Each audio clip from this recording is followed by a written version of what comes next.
Adam ki eybi ilə məşğuldur, mikroskopla özünə baxır. Bilirsiniz, ruh bir qab kimidir də, özünlə o evləri apardınsa axirət, hərəsi baş ağrıdır orada. Apardın sonra hər bir eyb bir problemdir, yüzlərlə problemdir. Sən də təmərküzləşmirsən, oturmuşsan ki, mən axtarım tapım. Sən ki, diqqətlə axtarırsan, birdən biri gəlir səni tənqid edir. Sən deyirsən ki, Allah ölənlərə rəhmət eləsin, mən bunu nə vaxtda tapacaqdım? Nə olur, baxın, niyə dalaşırıq cəmaatla?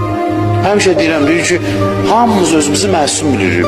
Amma hamımız bu jestləri eləyirik ki, mən günahkarı dua elə. Mən günahkarı dua elə, o məqamda bilirsən, doğrudan özünü günahkar bilirsənsə, biri bəs sənə bir söz deyəndə niyə narahatsan? Deməli, sən içində özünü məsum bilirsən, özünü belə deyəndə ədasını çıxardırsan, güya sən günahkar, arif ədasını çıxardırsan. Sən özünü müəyyən elə ki, səndə bu eyb var da, nə olaraq olandı?